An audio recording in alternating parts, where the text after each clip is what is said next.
Hello dear students, let us move to the next part of organisms and populations, continuation of response to abiotic factors. In the previous video I explained about one response to the abiotic factors, it is regulate. With the help of homeostasis, organisms they maintain constant internal environment through thermoregulation and osmoregulation, and they are able to survive in the original habitat. They don't change the body temperature according to surrounding environment temperature. During summer, to maintain the body temperature, sweating occurs, and during winter, to maintain the body temperature, shivering occurs. By these physiological and behavioral methods, the organisms maintain constant internal environment, and this response is called regulate.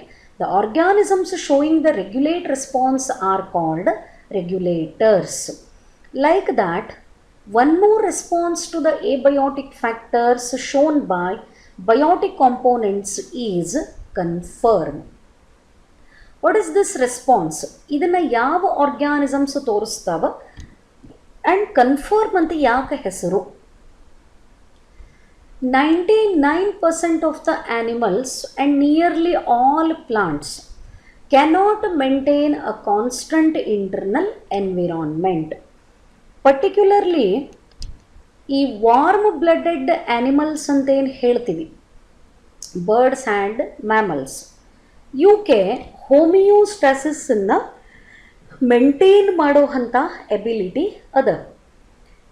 ಈ ಕೆಲವು ಎಕ್ಸಾಂಪಲ್ಗಳನ್ನು ಬಿಟ್ಟರೆ in remaining group of organisms and all the plants ಇವುಗಳಿಗೆ constant internal ಎನ್ವಿರಾನ್ಮೆಂಟನ್ನು maintain ಮಾಡಲಿಕ್ಕೆ ಆಗಂಗಿಲ್ಲ. Then how they survive, ಹೆಂಗೆ ಬದುಕ್ತಾವ? They change their body temperature according to the surrounding conditions. ಯಾವ ಆರ್ಗ್ಯಾನಿಸಮ್ಗೆ ಹೋಮಿಯೋಸ್ಟಾಸಿಸ್ ಎಬಿಲಿಟಿ ಇರ್ತದ ಅದು ಕಾನ್ಸ್ಟಂಟ್ ಆಗಿ ಬಾಡಿ ಟೆಂಪ್ರೇಚರನ್ನು ಮೇಂಟೈನ್ ಮಾಡ್ತದೆ. Whatever is the condition outside the body. ಹೊರಗಡೆ ಟೆಂಪ್ರೇಚರ್ ಏನೇ ಇರಲಿ, that doesn't matter, but body ಒಳಗಡೆ ಇಂಟರ್ನಲ್ ಎನ್ವೈರ್ಮೆಂಟದ ಟೆಂಪ್ರೇಚರನ್ನು ಒಂದೇ ರೀತಿ ಮೇಂಟೈನ್ ಮಾಡ್ತದೆ. ಬಟ್ ಇವು ಹಂಗಲ್ಲ. As the temperature changes outside the body, ಹೊರಗಡೆ ಏನು ಟೆಂಪ್ರೇಚರ್ ಬದಲಿ ಆಗ್ತದೆ ಅದಕ್ಕೆ ತಕ್ಕಂಗೆ ತಮ್ಮ ಬಾಡಿ ಟೆಂಪ್ರೇಚರನ್ನು ಚೇಂಜ್ ಮಾಡ್ಕೋತ ಹೋಗ್ತಾವೆ. ಎಂಬಿಯಂಟ್ ಅಂದರೆ surrounding. Their body temperature or osmotic concentration change with the surrounding conditions. They are called conformers. ಅಂದರೆ ಎನ್ವೈರ್ಮೆಂಟ್ ಒಳಗೆ ಏನೇ ಬದಲಾವಣೆ ಆಗಲಿ ವಿತ್ ರೆಸ್ಪೆಕ್ಟ್ ಟು ಟೆಂಪ್ರೇಚರ್, ಅದಕ್ಕೆ ತಕ್ಕಂಗೆ ತನ್ನ ಬಾಡಿ ಟೆಂಪ್ರೇಚರನ್ನು ಚೇಂಜ್ ಮಾಡ್ಕೋತದ, ಕನ್ಫರ್ಮ್ ಮಾಡ್ಕೋತದ. Oh yes, I will survive. ಈ ಎನ್ವೈರ್ಮೆಂಟಿಗೆ ಬೇಕಾದ ರೀತಿ ಬಾಡಿ ಟೆಂಪ್ರೇಚರನ್ನು ನಾ ಚೇಂಜ್ ಮಾಡ್ಕೊಂಡಿನಿ, ಸೊ ಐ ವಿಲ್ ಸರ್ವೈವ್, ಅಲ್ಲೇ ಬದುಕ್ತೀನಿ ಅಂತ ಹೇಳಿ ಬದುಕಲಿಕ್ಕೆ ಸ್ಟಾರ್ಟ್ ಮಾಡ್ತಾವ. They are called conformers. Hence the internal environment of conformers change with external environment. This is very important statement. ಯಾವ ಆರ್ಗ್ಯಾನಿಸಮ್ಮು ಈ ಕನ್ಫರ್ಮರ್ ಕೆಟಗರಿ ಒಳಗೆ ಬರ್ತದ ಅಥವಾ ಕನ್ಫರ್ಮ್ ಅನ್ನೋವಂಥ ರೆಸ್ಪಾನ್ಸನ್ನು ತೋರಿಸ್ತದ, ಅವು never maintain constant internal environment. ಯಾವಾಗಲೂ ಇಂಟರ್ನಲ್ ಎನ್ವೈರ್ಮೆಂಟದ ಕಂಡೀಷನ್ಗಳನ್ನು ಚೇಂಜ್ ಮಾಡ್ಕೋತಾನೆ ಇರ್ತಾವೆ. ಎದಕ್ಕೆ ತಕ್ಕಂಗೆ? According to the external environment. ನಿನ್ನೆ ಇದಕ್ಕೆ ಅಪೋಸಿಟ್ ಟರ್ಮ್ ಹೇಳಿದ್ದೆ ನಾನು. Regulators maintain constant internal environment even though the external environmental factors are changing. Environmental factors ಏನೇ ಚೇಂಜ್ ಆದ್ರೂ ಕಾನ್ಸ್ಟಂಟ್ ಆದಂಥ ಇಂಟರ್ನಲ್ ಎನ್ವೈರ್ಮೆಂಟ್ ಉಳಿತಿದ್ರೆ ಅದನ್ನು ರೆಗ್ಯುಲೇಷನ್ ಅಂತ ಕರೀತಾರೆ. ಅಂದ್ರೆ ತನ್ನ ಬಾಡಿ ಕಂಡೀಷನ್ಗಳನ್ನು ಫಿಸಿಯಾಲಜಿಕಲಿ ತಾನೇ ಒಂದು ಲೆವೆಲ್ ಒಳಗೆ ರೆಗ್ಯುಲೇಟ್ ಮಾಡಿಕೊಂಡು ಹೋಗ್ತಿರ್ತದೆ. ಹೆಂಗೆ ಬಂತು ಹಂಗೆ ಚೇಂಜ್ ಮಾಡ್ಕೊಳ್ಳಂಗಿಲ್ಲ. ಬಟ್ ಕನ್ಫರ್ಮರ್ಸ್ ಏನು ಮಾಡ್ತಾವ? Outside the body temperature reduce ಆದರೆ ತಮ್ಮ ಬಾಡಿ ಟೆಂಪ್ರೇಚರನ್ನು ರೆಡ್ಯೂಸ್ ಮಾಡ್ಕೋತಾವೆ. Outside the body temperature increase ಆದರೆ ತಮ್ಮ ಬಾಡಿ ಟೆಂಪ್ರೇಚರನ್ನು ಇನ್ಕ್ರೀಸ್ ಮಾಡ್ಕೋತಾವೆ. That means they do not maintain constant temperature, they do not maintain constant internal environmental conditions, they change their environment, internal environment according to the changes in external environment. This response is called confirm, and the organisms showing this kind of response are called confirmers. In aquatic animals, osmotic concentration of body fluids changes with that of the ambient osmotic concentration. ನಾನು ಆವಾಗಲೇನು ಈ ambient ಅನ್ನೋ ಟರ್ಮನ್ನು ಹೇಳಿದೆ. ಅಂದರೆ water concentration in the body ಎದ್ರ ಮೇಲೆ depend ಆಗಿರ್ತದೆ? ಹೊರಗಡೆ ಇರೋ ಅಂಥ ಆಸ್ಮಾಟಿಕ್ ಕಾನ್ಸಂಟ್ರೇಷನ್ ಮೇಲೆ ಡಿಪೆಂಡ್ ಆಗಿರ್ತದೆ. Neither they show the thermoregulation not they show the constant osmoregulation. ಎರಡೂ ಚೇಂಜು, ಟೆಂಪ್ರೇಚರನ್ನು ಚೇಂಜ್ ಮಾಡ್ಕೋತಾವೆ according to the surrounding external environment, and osmotic ಕಾನ್ಸಂಟ್ರೇಷನನ್ನು ಚೇಂಜ್ ಮಾಡ್ಕೋತಾವೆ according to ambient osmotic concentration. ಅಂದರೆ ಸರೌಂಡಿಂಗ್ ವಾಟರ್ ಕಂಡೀಷನ್ ಏನು ಇರ್ತದೆ ಅದರ ಮೇಲೆ ಆಸ್ಮೋಟಿಕ್ ಕಾನ್ಸಂಟ್ರೇಷನ್ ಆಫ್ ದ ಬಾಡಿನ ಚೇಂಜ್ ಮಾಡ್ಕೋತ ಹೋಗ್ತಾವೆ. All the cold blooded animals including plants they show the confirm response, and all of them are called confirmers. ಹೌದಾ? See, ultimate thing is to survive in the habitat. ಅದು ರೆಗ್ಯುಲೇಟರೇ ಮಾಡ್ಕೊಳ್ಳಿ ಅಥವಾ ಕನ್ಫರ್ಮರೇ ಮಾಡ್ಕೊಳ್ಳಿ, whatever the response is there, response ಮಾಡಿ ಕೊನೆಗೆ ಏನು ಮಾಡಬೇಕು? ಆರ್ಗ್ಯಾನಿಸಮ್ಮು ಆ ಜಾಗದೊಳಗೆ ಬದುಕಬೇಕು. ಹೋಮಿಯೋಸ್ಟಾಸಿಸ್ ಇತ್ತ ಇಂಟರ್ನಲ್ ಎನ್ವೈರ್ಮೆಂಟನ್ನು ಕಾನ್ಸ್ಟಂಟಾಗಿ ಇಟ್ಕೊಂಡು ಬದುಕ್ತಾವ. ಹೋಮಿಯೋಸ್ಟಾಸಿಸ್ ಮೇಂಟೈನ್ ಮಾಡೋಕ್ಕೆ ಆಗ್ತಿದ್ದಿಲ್ಲ ಅಂದರೆ ಬಾಡಿ ಟೆಂಪ್ರೇಚರ್ ಆಸ್ಮೋ ರೆಗ್ಯುಲೇಷನನ್ನು ಹೊರಗಡೆ ಎನ್ವೈರ್ಮೆಂಟ್ ಒಳಗೆ ಏನು ಚೇಂಜ್ ಆಗ್ತದೆ ಆ ರೀತಿ ಮಾಡಿಕೊಂಡು ಆ ಜಾಗದೊಳಗೆ ಬದುಕ್ತಾವ. But there are some group of organisms. ಯಾವುದು ಬಂತು? ಪಕ್ಷಿ, bird.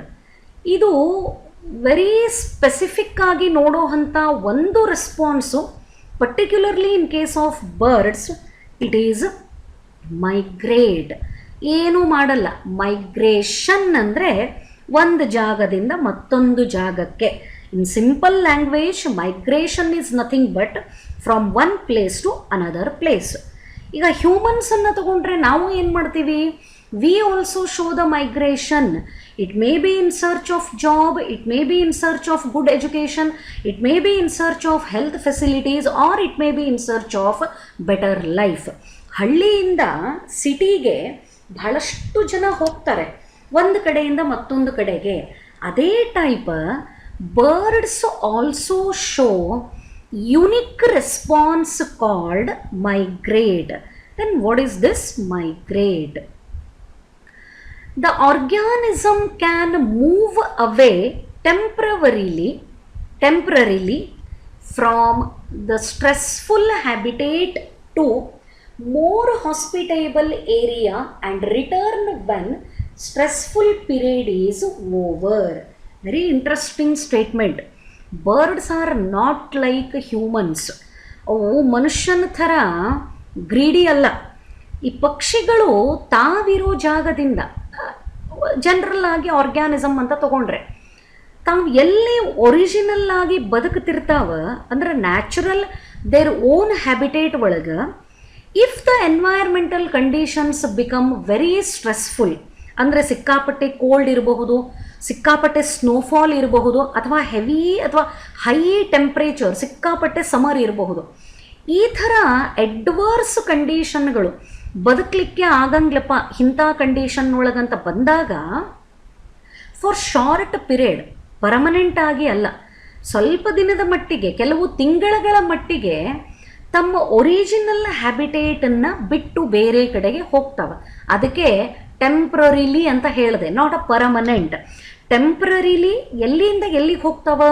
From stressful habitat to more hospitable area. ಅಂದರೆ ಎಲ್ಲಿ ಬದುಕಲಿಕ್ಕೆ ಅವಕಾಶ ಅದ, ಎಲ್ಲಿ ಎನ್ವಿರಾನ್ಮೆಂಟಲ್ ಕಂಡೀಷನ್ಗಳು ಸ್ವಂತ ಹ್ಯಾಬಿಟೇಟನ್ನು ಕಂಪೇರ್ ಮಾಡಿದರೆ ಬಹಳ ಹಾಸ್ಪಿಟೇಬಲ್ ಅವ, ಬದುಕಲಿಕ್ಕೆ ಅವಕಾಶ ಮಾಡಿಕೊಡ್ತಾವ, ಅಂಥ ಕಡೆಗೆ ಹೋಗಿ. Next statement is very interesting. Return when stressful period is over. ಆ ಟೆಂಪ್ರವರಿಯಾಗಿ ಮತ್ತೊಂದು ಜಾಗಕ್ಕೆ ಹೋಗಿ ಬದುಕ್ತಿರ್ತಾವ ಕೆಲವು ತಿಂಗಳುಗಳ ಮಟ್ಟಿಗೆ, ಮತ್ತೆ ತಮ್ಮ ಒರಿಜಿನಲ್ ಹ್ಯಾಬಿಟೇಟಿಗೆ ಮರಳುತ್ತಾವ. ಅಂದರೆ ಎಲ್ಲಿಂದ, ಯಾವ ಹ್ಯಾಬಿಟೇಟಿಂದ ಮತ್ತೊಂದು ಹ್ಯಾಬಿಟೇಟಿಗೆ ಬಂದಿದ್ದು ಟೆಂಪ್ರವರಿ. ಯಾಕೆ? Because of stressful conditions. ಆ ಸ್ಟ್ರೆಸ್ಫುಲ್ ಕಂಡೀಷನ್ ಮುಗಿದ ಮೇಲೆ ಫ್ರಾಮ್ ದಟ್ ಹಾಸ್ಪಿಟೇಬಲ್, ಎಲ್ಲಿ ಬಂದು ಕೆಲವು ತಿಂಗಳು ಟೆಂಪ್ರವರಿಯಾಗಿ ಬದುಕಿದ್ದು, ಆ ಜಾಗದಿಂದ ಮತ್ತೆ they move to their original habitat. This is called migrate. And remember, this movement is temporary, it is not a permanent. ಅದು ಲಾಂಗ್ ಡಿಸ್ಟೆನ್ಸ್ ಇರ್ತದೆ. Usually it is a long distance movement shown by the organisms temporarily, especially from stressful habitat to more hospitable area, and return when stressful period is over. ಆ stressful period ಮುಗಿದ ತಕ್ಷಣವೇ ಅವು ಮತ್ತೆ ತಮ್ಮ original ಹ್ಯಾಬಿಟೇಟಿಗೆ ಮರಳುತ್ತಾವ. This temporary movement is called migration, and the response shown by organisms in this way are called migrators. ಇಲ್ಲಿ ಬಂತು ನೋಡ್ರಿ next sentence. Many animals, particularly birds, during winter undertake long distance migrations to more hospitable areas. Particularly ಮೈಗ್ರೇಷನ್ನ ನಾವು birds ಒಳಗೆ ನೋಡ್ತೀವಿ, ಅದು ಹೆಚ್ಚಾಗಿ winter season ಒಳಗೆ. ಅವು ಎಲ್ಲಿ ಬದುಕ್ತಿರ್ತಾವ ಆ ಜಾಗದೊಳಗೆ ಬಹಳಷ್ಟು ಹಾರ್ಷ್ ಎನ್ವೈರ್ಮೆಂಟ್ ಇದ್ದಾಗ ತಮ್ಮ ಸ್ವಂತ ಜಾಗನ ಬಿಟ್ಟು ಬೇರೆ ಕಡೆಗೆ ಬದುಕಲಿಕ್ಕೆ ಅವಕಾಶ ಇರೋ ಕಡೆಗೆ ಬರ್ತಾವ. And migration or migrate is specifically shown by birds. In every winter the famous Keoladeo National Park, it is of Bharatpur in Rajasthan, it hosts thousands northern regions. ಅಂದರೆ ಈ ನಾರ್ದರ್ನ್ ರೀಜನ್ನಿಂದ ಬರೋವಂಥ ಬಹಳಷ್ಟು ಪಕ್ಷಿಗಳು, ಇಲ್ಲಿ ಕ್ರೇನದ್ದು ಒಂದು ಇಮೇಜ್ ಅದ. ಈ ಪಕ್ಷಿಗಳಿಗೆ ಈ ಭರತ್ಪುರ್ ನ್ಯಾಷನಲ್ ಪಾರ್ಕ್ ಒಳಗೆ, ಕಿಯೋಲೇಡಿಯೋ ನ್ಯಾಷನಲ್ ಪಾರ್ಕ್ ಅಂತ ಕರೀತಾರೆ, ಅಲ್ಲೇ ಬಹಳಷ್ಟು ಪಕ್ಷಿಗಳು ವಿಂಟರ್ ಸೀಸನ್ ಒಳಗೆ ಬರ್ತಾವ. This is the image of that Keoladeo National Park of Bharatpur. This is the name and this is the image. Particularly ಪಕ್ಷಿಗಳು, ಈಗ ನಮ್ಗೆ ಹೆಂಗೆ ಕರ್ನಾಟಕ ರಂಗನತಿಟ್ಟು ಅಂತ ಹೇಳ್ತೀವಿ, ಹಂಗೆ national park, Keoladeo National Park in Bharatpur of Rajasthan, ಅಲ್ಲಿನೂ ಈ ನಾರ್ದರ್ನ್ ರೀಜನ್ದಿಂದ ಬಹಳಷ್ಟು ಪಕ್ಷಿಗಳು ವಿಂಟರ್ ಸೀಸನ್ ಒಳಗೆ ಬರ್ತಾವ. ದೆ ಬಿಲ್ಡ್ ದ ನೆಸ್ಟ್, ಅಲ್ಲಿ ಗೂಡು ಕಟ್ಟತಾವ, and they undergo the reproduction, and once again they go back to their original habitat once the stressful conditions become normal. ಇದನ್ನು migration and this kind of the response, ಈ ಥರದ ರೆಸ್ಪಾನ್ಸನ್ನು ಯಾವಾಗ ನೋಡ್ತೀವಿ? Original habitat ಒಳಗೆ ಸ್ಟ್ರೆಸ್ಫುಲ್ ಎನ್ವೈರ್ಮೆಂಟ್ ಇದ್ದಾಗ, for the purpose of ಸರ್ವೈವಲೆನ್ಸ್, ಬದುಕಬೇಕು, and it should undergo the reproduction, ಬದುಕಿ ರೀಪ್ರೊಡಕ್ಷನ್ನೂ ಮಾಡಬೇಕು. ಇವು ಎರಡೂ ಬೆನಿಫಿಟ್ಗೋಸ್ಕರ ಟೆಂಪ್ರವರಿಯಾಗಿ from stressful habitat to hospitable habitat, some birds they show the long distance movement, and this is called migration. This is another kind of the response known as migrate. Then moving to next one, suspend. ಇದು ಒಂಥರ ವಿಚಿತ್ರ ಥರದ್ದು response. ಈ suspend ಅನ್ನುವಂಥ ಒಂದು ರೆಸ್ಪಾನ್ಸನ್ನು ನಾವು ಎಲ್ಲಿ ನೋಡ್ತೀವಿ? In bacteria and fungi and some lower plants, thick walled spores are formed which help them to overcome stressful unfavourable conditions, and spores germinate when the conditions are favourable. Bacteria ಇರಬಹುದು, ಇದು bacterial ಸ್ಪೋರ್ಸ್ದು image. This is fungal spore image. ಈ ಸ್ಪೋರ್ಗಳ ಹೊರಗಡೆಗೆ ಒಂದು thick wall ಇರ್ತದೆ. It is resistant. ಅದು ಎಷ್ಟರ ಮಟ್ಟಿಗೆ ಸ್ಟ್ರಾಂಗ್ ಇರ್ತದಂದರೆ ಟೆಂಪ್ರೇಚರ್ ಹೈ ಇದ್ದರೂ ಏನಾಗಲ್ಲ, ದೆನ್ ಡ್ರೈ ಎನ್ವೈರ್ಮೆಂಟ್ ನೀರು ಸಿಗದೇ ಇದ್ದರೂ ಏನಾಗಲ್ಲ, ಆ್ಯಸಿಡ್ ಬಿದ್ದರೂ ಹಾಳಾಗಲ್ಲ. ಈ ಥರದ ಥಿಕ್ ವಾಲನ್ನು ಪ್ರೊಡ್ಯೂಸ್ ಮಾಡಿಕೊಂಡು ಅದರದ್ದು ಜೆನೆಟಿಕ್ ಮೆಟೀರಿಯಲ್, ಅದರದ್ದು DNA ಒಳಗಡೆನೇ ಇರ್ತದೆ. ಏನು ಹೊರಗಡೆಯಿಂದ ಆ್ಯಕ್ಟಿವಿಟಿಗಳನ್ನು ಮಾಡಲ್ಲ. ಎಲ್ಲ ಆ್ಯಕ್ಟಿವಿಟಿಗಳು ಟೆಂಪ್ರವರಿಯಾಗಿ ಸ್ಟಾಪ್ ಆಗಿರ್ತಾವೆ. ಯಾವಾಗ when the environmental conditions are stressful, environmental conditions ಬಹಳಷ್ಟು ಸ್ಟ್ರೆಸ್ಫುಲ್ ಇದ್ದಾಗ ಈ ಥರದ್ದು ಒಂದು ಅರೇಂಜ್ಮೆಂಟನ್ನು ಯಾವ ಮಾಡ್ಕೋತಾವ, bacteria and fungi. Then when unfavourable conditions turn to favourable, ಅಂದರೆ ಯಾವಾಗ ಸ್ಟ್ರೆಸ್ಫುಲ್ ಇದ್ದಂಥ ಕಂಡೀಷನ್ ಫೇವರೇಬಲ್ ಆಗ್ತದೆ ಆವಾಗ ಈ ಸ್ಪೋರ್ಸು ಜರ್ಮಿನೇಟ್ ಆಗಿ ಬ್ಯಾಕ್ಟೀರಿಯಲ್ ಸ್ಪೋರ್ ಇದ್ದರೆ ಬ್ಯಾಕ್ಟೀರಿಯಾ ಬರ್ತದೆ, ಬ್ಯಾಕ್ಟೀರಿಯಾ ಡೆವಲಪ್ ಆಗ್ತದೆ. ಫಂಗಲ್ ಸ್ಪೋರ್ ಇದ್ದರೆ ಫಂಗೈ ಡೆವಲಪ್ ಆಗ್ತದೆ. ಇದನ್ನು ಸಸ್ಪೆಂಡ್ ಅಂತ ಕರೀತಾರೆ. ಈ ಸಸ್ಪೆಂಡ್ ಒಳಗೇ ಕೆಲವು ಥರದ್ದು ಆ್ಯಕ್ಟಿವಿಟಿಗಳನ್ನು ನಾವು ಅಬ್ಸರ್ವ್ ಮಾಡ್ತೀವಿ. One is dormancy, where it is observed particularly in case of plant seeds. In higher plants, seeds and some other vegetative reproductive structures serve to tide over periods of stress. They reduce their metabolic activity and go into a state of dormancy. They germinate under favorable moisture and temperature. What it means? When you store the seeds in bottle, ಅದಲ್ಲೇ germinate ಆಗಲ್ಲ. ಪ್ಲಾಂಟದ ಕೆಲವು ಭಾಗಗಳು, leaf ಬಡ್ ಇರಬಹುದು, flower ಬಡ್ ಇರಬಹುದು, seed ಇರಬಹುದು, ಈ ಪಾರ್ಟ್ಗಳು ಅನ್ಫೇವರೇಬಲ್ ಕಂಡೀಷನ್ ಇತ್ತು, ಎನ್ವೈರ್ಮೆಂಟ್ ಸೂಟೇಬಲ್ ಇಲ್ಲ ಅಂತಂದರೆ ಮೆಟಬಾಲಿಕ್ ಆ್ಯಕ್ಟಿವಿಟಿಗಳನ್ನು ರೆಡ್ಯೂಸ್ ಮಾಡ್ಕೋತಾವೆ. ಅಂದರೆ ಯಾವುದೇ ರೀತಿ ಮೆಟಬಾಲಿಕ್ ಆ್ಯಕ್ಟಿವಿಟಿಗಳು ಅಲ್ಲಿ ನಡೆಯೋದಿಲ್ಲ. But this is temporary because of unfavourable environmental condition. Once the environmental conditions become favourable, they start the metabolic activity.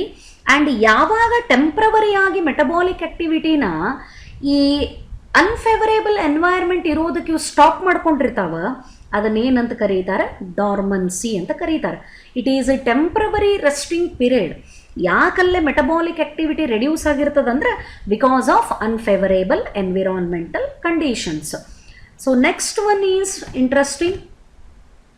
ಇದು ನಾ ಪ್ಲಾಂಟ್ ಆ್ಯಂಡ್ ಬ್ಯಾಕ್ಟೀರಿಯಾ ಎಕ್ಸಾಂಪಲ್ ತಗೊಂಡೆ. ಇಲ್ಲೇ ಆ್ಯನಿಮಲ್ ಬಗ್ಗೆ ಒಂದು ಎಕ್ಸಾಂಪಲ್ ತಗೊಳ್ಳೋಣ. ಹೈಬರ್ನೇಷನ್.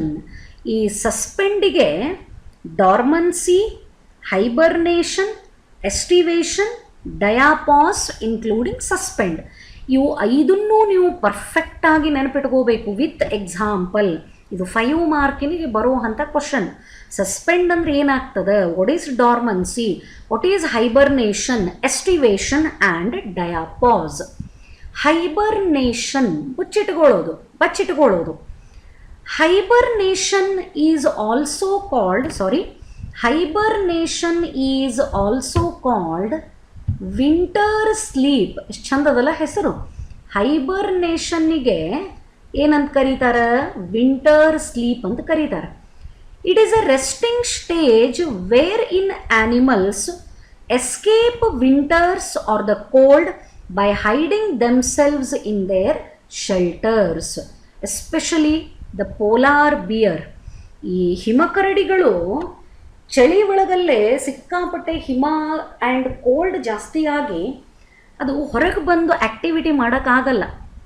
ಅದು ಕೋಲ್ಡಿಂದ, ಹೈ ಕೋಲ್ಡಿಂದ ತನ್ನನ್ನು ತಾನು ಪ್ರೊಟೆಕ್ಟ್ ಮಾಡ್ಕೊಳ್ಳಿಕ್ಕೆ ಏನು ಮಾಡ್ತದೆ, ತಂದು ಎಲ್ಲಿ ಶೆಲ್ಟರ್ ಇರ್ತದೆ ಅಂದರೆ ಅದು ಬದುಕುವಂಥ ಜಾಗ, ಅಲ್ಲೇ ತನ್ನನ್ನು ತಾನು ಬಚ್ಚಿಟ್ಕೋತದೆ. Hiding themselves in their shelter only during the winter season. High winter ಇದ್ದಾಗ, ಸಿಕ್ಕಾಪಟ್ಟೆ ಕೋಲ್ಡ್ ಇದ್ದಾಗ ಈ ಕೆಲವು ಪ್ರಾಣಿಗಳು ತಮ್ಮನ್ನು ತಾವು ತಮ್ಮ ಶೆಲ್ಟರ್ ಒಳಗೆ ಬಚ್ಚಿಟ್ಕೋತಾವ. ಇದನ್ನು ಹೈಬರ್ನೇಷನ್ ಅಂತ ಕರೀತಾರೆ. Another name of the hibernation is winter sleep. They escape the winter season by entering a state of inactivity by slowing their metabolism. ಈ ವಿಂಟರಿಂದ ತಮ್ಮನ್ನು ತಾವು ಬಚಾವ್ ಮಾಡ್ಕೊಳ್ಳೋಕೆ ಅಂದರೆ ಎಸ್ಕೇಪ್ ಆಗೋಕೆ ಅವು ಒಂದು ಥರದ್ದು ಇನ್ಯಾಕ್ಟಿವಿಟಿ, ಅಂದರೆ ಹೊರಗೆ ಬಂದು ಸಿಕ್ಕಾಪಟ್ಟೆ ತಿರುಗಾಡೋದಾಗಲಿ, ಎಲ್ಲಿ ಬೇಕಲ್ಲಿ ಹಂಟ್ ಮಾಡೋದಾಗಲಿ ಈ ಥರದ ಆ್ಯಕ್ಟಿವಿಟಿಗಳನ್ನೆಲ್ಲ ಸ್ವಲ್ಪ ಕಡಿಮೆ ಮಾಡ್ಕೋತಾವ. Even they slow down their metabolism, ತಮ್ಮ ಮೆಟಬಾಲಿಕ್ ಆ್ಯಕ್ಟಿವಿಟಿನೂ ಸ್ವಲ್ಪ ಕಡಿಮೆ ಮಾಡ್ಕೋತಾವ. Only during the winter season ಇದನ್ನೇನಂತ ಕರೀತಾರೆ, ಹೈಬರ್ನೇಷನ್ ಅಂತ ಕರೀತಾರೆ. The phenomenon of hibernation is also exhibited by bats ಒಳಗೆ ನೋಡ್ತೀವಿ. Here is the image. ಇದು ಬ್ಯಾಟ್ದು ಮುಖ, ಸ್ವಲ್ಪ ಇದು ನೀಟಾಗಿ ಕಾಣಲಿ ಅಂತ ಹೇಳಿ ಈ ಪೋರ್ಷನನ್ನು ಮಾತ್ರ ಸೆಲೆಕ್ಟ್ ಮಾಡ್ಕೊಂಡಿವಿ. This is bat, it is mammal. Then squirrel, this is land squirrel, this is also showing hibernation. And other rodents, ಇಲಿ ಜಾತಿಯ ಪ್ರಾಣಿಗಳು ಇವು ಎಲ್ಲವೂ ಏನು ಮಾಡ್ತಾವ, they are also showing the hibernation. So this is about one more kind of the suspended activity during the winter season, which is called hibernation or winter sleep. About estivation and diapause, I am going to continue in the next video. Hope this explanation is clear for you. Thank you.